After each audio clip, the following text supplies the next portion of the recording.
Hi guys, I got a gift certificate from a bookshop for Christmas and I also felt like spoiling myself with online orders from a second-hand bookshop twice in January, so here we are with another book haul video.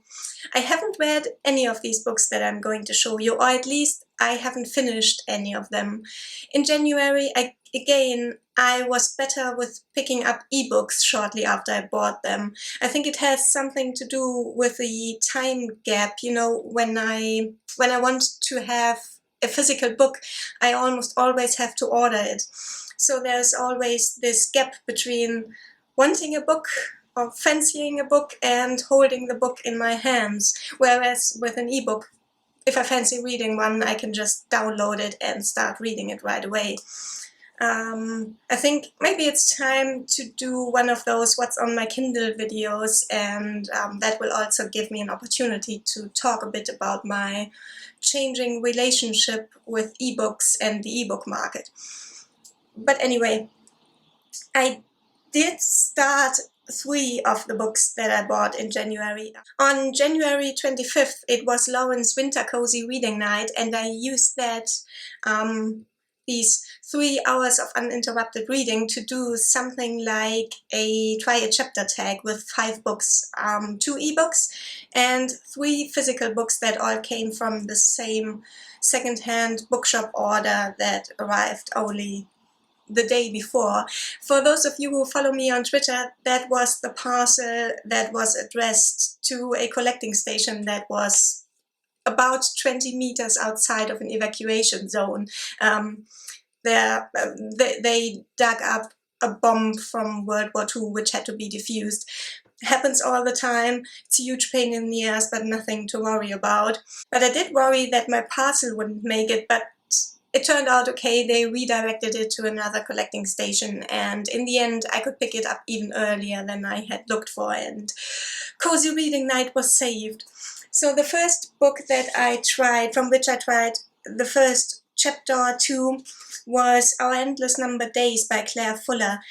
Claire Fuller is quite a big name on BookTube, but I think mostly in the UK division. In this book, a young child, 8-year-old Peggy, gets taken by her survivalist father to a cottage in the forest where they then stay hidden away for about 10 years. He tells her that the world has ended and they survive on foraging and probably hunting and some gardening, I'm not sure. I got on very well with how this book is written.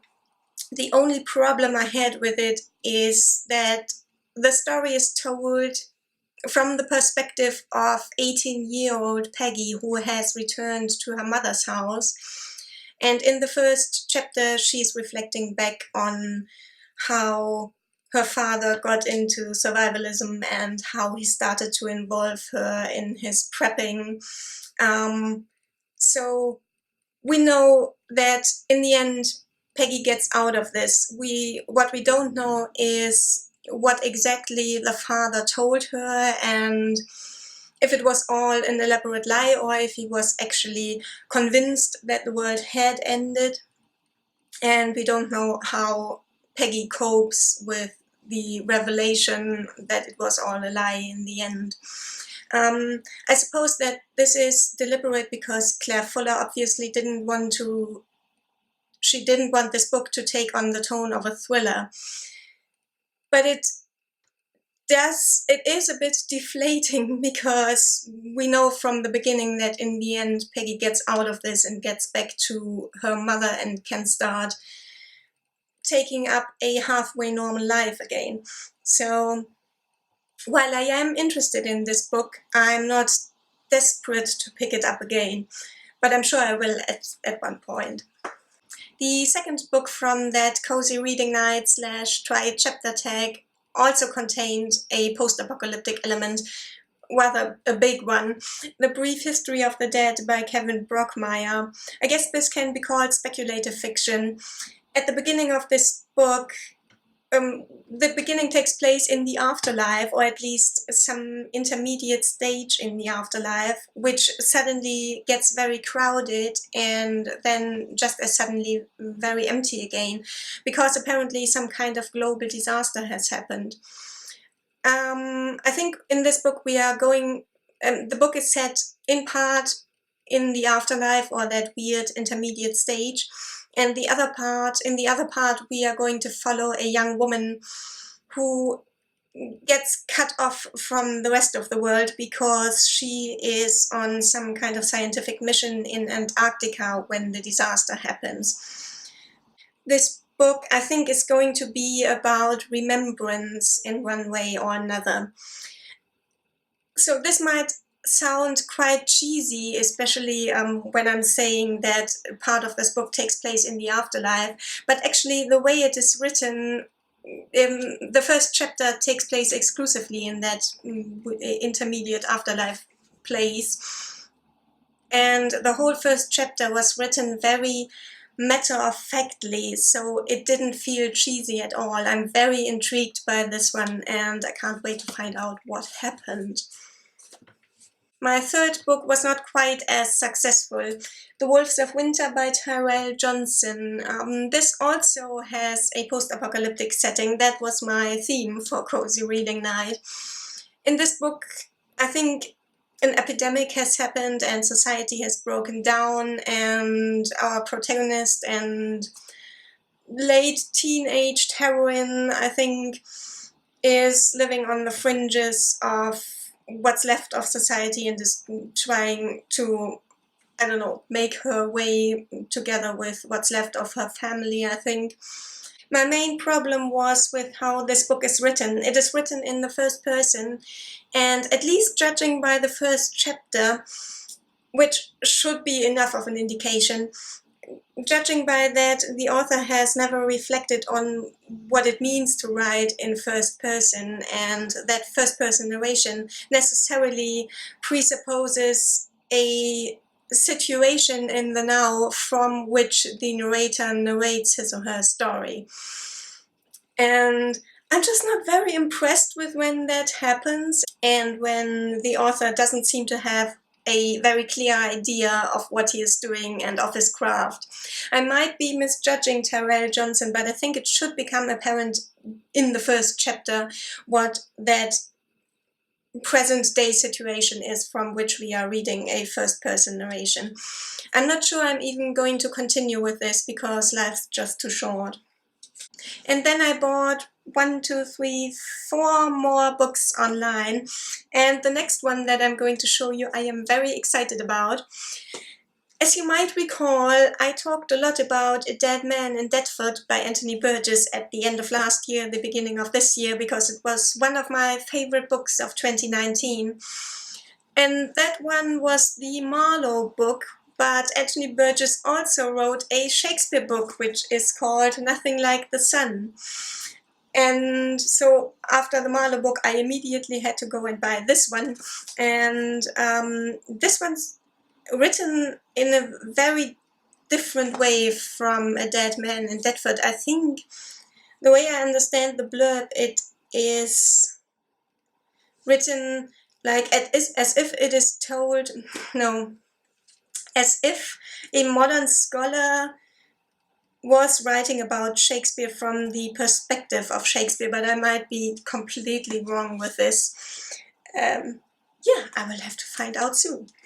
And my next book is the third book by Sarah Waters that I acquired without ever having read anything by her. But all her books sound so fascinating, and she's quite a big name on BookTube as well, and you guys make her sound so fascinating. So I bought The Little Stranger almost a year ago now. And then last summer I found a copy of The Paying Guests in the little free library and took it home with me. And now I bought a used copy of Tipping the Velvet. This is set in 1890s London in the show business, and I guess you can call it a historical romance between two women, obviously. This is the, well, not the film tie-in, but the BBC period drama tie-in, I guess, which I haven't watched, so I know almost nothing about this book. Next is another historical novel, but one set much earlier in the 13th century, The Raven's Head by Karen Maitland. And This is set not in London, as you might think, because of the Raven theme and, you know, the ravens in the Tower of London. No, it is set in Norfolk, and it is about alchemy and the dangers of alchemy. Not so much the dangers of magic, I take it, but the dangers that you get in if you play with the wrong people. Historical novel, historical thriller, I guess you can call it. And my last used book is also a historical novel, but of a very different tone. It is The Little White Horse. This is a children's book that's set in 1842, I think, but was written about 100 years later. In this book, our heroine, a little girl, goes to live in some kind of manor house and makes friends with the animals or creatures that live on its grounds. But apparently there is something wrong, and the creatures need the help of the little girl in some way. And that's what I gather from the blurb. I have read some worrying things on Goodreads about how this book is quite backwards, apparently even for its time, in the depiction of feminine virtues and gender roles, etc. And apparently it's also quite preachy. But it has a little white horse in the title, and the horse, if the cover image is to be believed, the horse is even a unicorn, so how could I not buy this? We'll see. Lastly, I have 3 new books that I bought with my gift certificate, or half my gift certificate, I should say. So there's another book haul coming up soon. First, I bought Deeplight by Frances Hardinge. This is Hardinge's newest book, and like so many of her books, it is a children's historical novel with a huge fantastical element at its center. This one's set under the ocean, or by the ocean and under the ocean. And that's as much as I know about it, and I would like to go into it unspoiled. But I think it is still absolutely worth showing. It's such a fantastic cover design, and I don't know, can you see the way it shines? The way the blue highlights are shining? Absolutely beautiful. Next book is also beautifully done. Orlando by Virginia Woolf. Absolute classic about a person, Orlando, who is reborn again and again in bodies of alternating biological sex, I think, or at least sometimes Orlando's male in a male body, sometimes in a female body. And I bought this book now mainly because Andrea Lawler's book, Paul Takes the Form of a Mortal Girl, is coming out in cheap mass market paperback this month. And I'm really interested in reading that one, and I feel like I have to read this one first in order to be allowed to read the retelling or the book that is inspired by Orlando. So I will have to read that one soon. And my last book is kind of in the same vein, The Hours by Michael Cunningham, which is a retelling of Mrs. Dalloway, also by Virginia Woolf, of which I was lucky enough to find a cheap used copy at the end of December. So I guess I'm going to have to do a Virginia Woolf double feature in February. Yeah, I hope I end up liking at least the modern retellings. And I have one more book to show you, which would technically have to go into my February book haul video if I do one, because I got it on the 1st of February. But I just want to talk about it now because I can't believe my luck. I got this brick of a book in the little free library, so for free.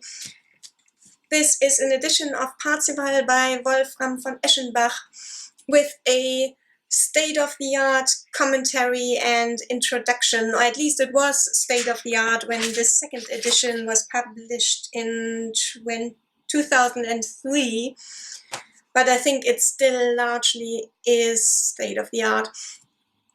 This, I mean, I couldn't believe my eyes at first, but then I saw a sticker from an online second-hand bookshop, so the person who put it in the Little Free Library didn't pay an arm and a leg for this one, but this is pretty expensive if you buy it new.